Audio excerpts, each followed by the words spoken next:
கோவை தெற்கு ஒக்கடம் புல்லுக்காட்டு பகுதியில் பொன்விழா நகர் மனிதநேய மக்கள் கட்சி சார்பில் மதுரையில் நாளை நடைபெறவுள்ள இரட்டை கோரிக்கை மாநாட்டிற்கு வரவேற்கும் முகமாக நடைபெற்ற நிகழ்ச்சியில் பொன்விழா நகர் கிளைத் தலைவர் ஜுபைர்கான், தமிழக முஸ்லிம் முன்னேற்றக் கழகம் செயலாளர் ஜாகீர் உசேன், பொன்விழா நகர் கிளை செயலாளர் எஜாஸ், துணைத் தலைவர் ரஃபீக், மனிதநேய மக்கள் கட்சி மாவட்ட செயற்குழு உறுப்பினர் ஏ. மொஹம்மத் பஷீர், மாவட்ட சுற்றுச்சூழல் அணி துணை செயலாளர் சாதிக் பஷா உட்பட பலர் கலந்து கொண்டனர். அஸ்ஸலாமு அலைக்கும் வரஹ்மத்துல்லாஹி வபரகாத்துஹு. என் பெயர் அஹ்மது கபீர், கோவை மாநகராட்சி 86வது வார்டு மாமன்ற உறுப்பினர், மனிதநேய மக்கள் கட்சி. எதிர்வரும் ஜூலை 6 ஞாயிறன்று கூடல் மாநகரம் மதுரையிலே மனிதநேய மக்கள் கட்சியின் சார்பிலே இருபெரு மாபெரும் கோரிக்கையை வலியுறுத்தி நடைபெறுகின்ற மாநாட்டிற்கு உங்கள் அனைவரையும், சமுதாய சொந்தங்கள் அனைவரையும் அன்போடு அழைக்கின்றோம். நமது சமுதாயத்தின் குரல் வலையை நெருக்கின்ற ஒரு சட்டமாக வக்ஃப் ஒழிப்பு சட்டத்தை மத்திய அரசு கொண்டு வந்து இன்றைய தினம் முஸ்லிம்களின் சொத்துக்களை சூறையாடுகின்ற பணியை தொடங்கியிருக்கிறது. இந்த வக்ஃப் ஒழிப்பு சட்டத்தை முழுமையாக ரத்து செய்ய வேண்டும் என்ற கோரிக்கையை வலியுறுத்தியும், ஊராட்சி மன்றம் முதல் பாராளுமன்றம் வரை இஸ்லாமியர்களின் பிரதிநிதித்துவத்தை உறுதிப்படுத்த வேண்டும் என்கின்ற கோரிக்கையையும் வலியுறுத்தி இந்த மாநாடு நடைபெறுகின்றது. மிக பெரும் எழுச்சி பேரணியோடு இந்த மாநாட்டிலே இந்த இரண்டு முக்கிய கோரிக்கைகள் முன்வைத்து இந்த மாநாடு நடைபெற இருக்கிறது. குறிப்பாக முஸ்லிம்களின் உரிமைகளை மீட்டெடுக்கக்கூடிய இந்த மாநாட்டிற்கு அனைத்து இஸ்லாமிய சொந்தங்களையும் அன்போடு அழைக்கிறோம். எதிர்கால சந்ததியினர் நம்முடைய உரிமைகளை மீட்டெடுத்து தலை நிமிர்ந்து வாழ வேண்டும் என்கின்ற அடிப்படையிலே மனிதநேய மக்கள் கட்சியின் சார்பிலே இதை நடத்துகின்றோம். சமுதாய சொந்தங்களே, நீங்கள் மதுரை மண்ணிற்கு அணிதிரண்டு வாரீர் என அன்போடு அழைக்கின்றேன்.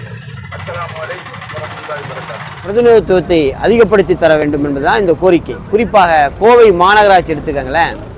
இந்த மாநகராட்சியில் மாநகராட்சி சில பார்த்தீங்கன்னா 15% நம்ம இருக்கிறோம், 15% இருக்கிறோம். ஆனால் அதிகப்படியான 5 கவுன்சிலருக்கு மேலே இங்கே வர்றதில்லை. 15 கவுன்சிலர் வரணும்.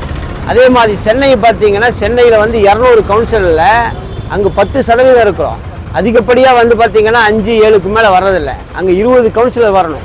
இது மாதிரி பிரதிநிதித்துவம் அதிகப்படுத்தி தர வேண்டும் என்று கோரிக்கை வச்சு தான் இந்த மாநாடு, பேரணியும் மாநாடு நடைபெறுகிறது.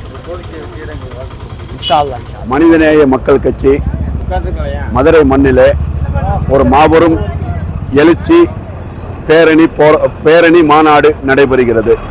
இந்த மாநாட்டினுடைய நோக்கம் 2 கோரிக்கை. ஒன்று, வக்ஃப் திருத்த சட்டத்தை வாபஸ் வாங்க வேண்டும். இன்னொன்று, ஊரக உள்ளாட்சியிலிருந்து நாடாளுமன்றம் வரைக்கும் இஸ்லாமியர்களுக்கு பிரதிநிதித்துவம் வேண்டும் என்கின்ற 2 கோரிக்கையோடு இந்த மாநாடு நடைபெறுகிறது. தமிழகம் எங்கும் மக்கள் அலையாய் மாநாட்டுக்கு புறப்பட ரெடியாகி கொண்டிருக்கின்றார்கள். குறிப்பாக கோவை மாவட்டத்தில் இந்த மாநாட்டுக்கான பணிகளை 1 மாதமாக செவுறு விளம்பரம், ஃப்ளக்ஸ் விளம்பரம், வால் போஸ்ட், நோட்டீஸு, வாகன பிரச்சாரம் உள்ளிட்ட ஸ்டிக்கர், வீடு வீடா பிரச்சாரம் உள்ளிட்ட அனைத்தும் மக்களிடத்தில் இந்த மாநாட்டுக்கான விழிப்புணர்வை ஏற்படுத்தி இன்று மக்கள் கோவை மாவட்டத்தில் 3000க்கும் மேற்பட்ட மக்கள் வருவதாக வாகனத்தை ஏற்பாடு செய்திருக்கின்றோம். குறிப்பாக பொன்விழா கிளை, இந்த பொன்விழா கிளையில் அதிகமான மக்கள் இங்கிருந்து வருகிறார்கள். ஆண்கள், பெண்கள், முதியவர்கள் இந்த மாநாட்டினுடைய கோரிக்கை வெல்ல வேண்டும். அப்படி வெல்கின்ற வகையில் இங்கிருந்து அதிகமான மக்களை பொன்விழா நகர் கிளை தலைவர் ஜுபைர் அவர்கள், செயலாளர் பஷீர், அஜாஸ், ஜாயிர் ஹுசைன் உள்ளிட்ட தலைமையில் இந்த பகுதியிலிருந்து அதிகமான மக்களை கூட்டிக் கொண்டு செல்வதற்கு வாகனம் ஏற்பாடு செய்திருக்கிறார்கள். அந்த வாகனத்தில் வருவதற்கு பேரு பதிவு செய்வதற்கான இன்று இப்போது இங்கே முகாம் அமைக்கப்பட்டிருக்கின்றது. மாநாட்டுக்கு வருவதற்கு அவருடைய பேரும் தொலைபேசியும் கொடுக்குமானால் அவர்களுக்கான ஏற்பாடு எல்லா வகையிலும், அவர்களுக்கான போக்குவரத்து, அவர்களுக்கான உணவு உள்ளிட்ட ஏற்பாடுகளை இந்த மாநாட்டு குழு பொன்விழா நகர் கிளை சிறப்பாக செய்து வருகிறது.